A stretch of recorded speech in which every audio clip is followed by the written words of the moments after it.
ធ្វើម្ហូបមុខបែបសាមញ្ញបែបហៅថាលក្ខណៈហៅថារក្សារាងឬក៏ healthy ពោះម្ហូបដែលមានបង្កង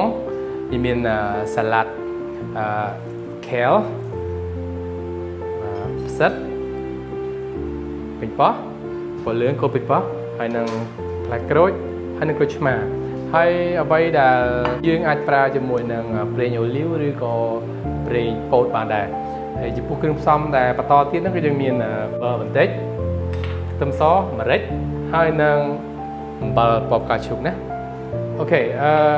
យើងមានប្រេងអូខេមួយឡែកសិនឲ្យគៀនតិចមកនៅពេលដែលខ្ទះក្តៅ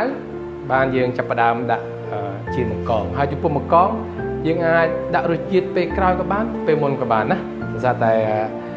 យើងចង់ដាក់ពេលមុនអូខេយើងអាចដាក់បានតោះជិះក្តៅហើយយើងប្រើប្រេងដើម្បីដាក់មកជៀនណា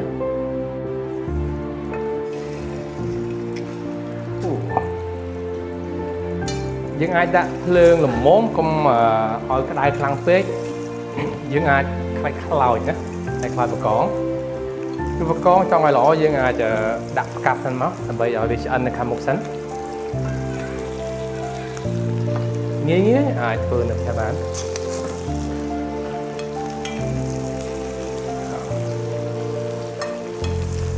ចំពោះបង្កងខ្ញុំសូម recommend ឲ្យដាក់គ្រឿងក្រៅអំបិលម្រេចមុនក៏បានក្រៅក៏បានណាដោយសារតែមិនអីទេចាំបង្កងយើងរៀងឆ្អិនតិចទៀតសូមយើងអាចដាក់ស្ងាយកខាងក្នុងមកវិញហើយបន្តមកទៀតចំពោះខ្ទឹមសយើងអាចដាក់បានឲ្យមានរសជាតិនៅក្នុងនោះតែម្ដងអូខេឡើងពណ៌ហើយ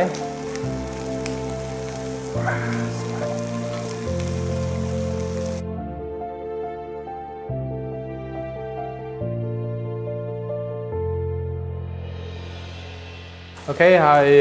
បន្តមកទៀតមើលទៅដូចជារៀងស្ទើរដែរប្រេងដាក់ថែមតិចទៀតចា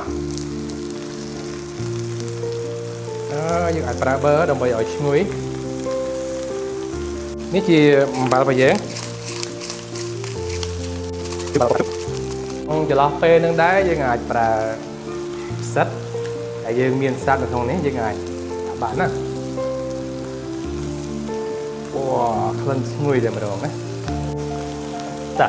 បង្កងយើងបានឆ្អិនខ្លះហើយបដាហើយណានេះក៏ជាចានជៀនបង្កងហើយយើងដាក់ចូលក្នុងឆ្នាំងមកអូខេvery healthy ណៃហ៎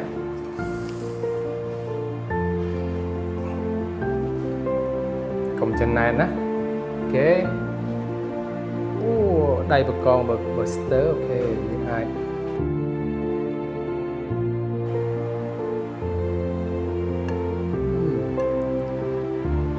នៅផ្ទះបើសុំដៃទេអូខេមើលទៅផ្សិតទៅពេលដែលយើងអាំងហើយស្មើមែនតើតមកទៀតយើងប្រើនេះជាប្រភេទសាឡាត់ kale ណាអូ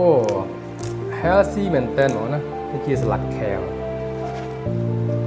មើលមើលអូខេយើងមានពីប៉ោះពណ៌លឿងពីប៉ោះពណ៌ក្រហមក៏បានគុំពីប៉ោះណាអូខេផ្លែក្រូចណាយើងយកទៅសាច់បានផ្លែក្រូច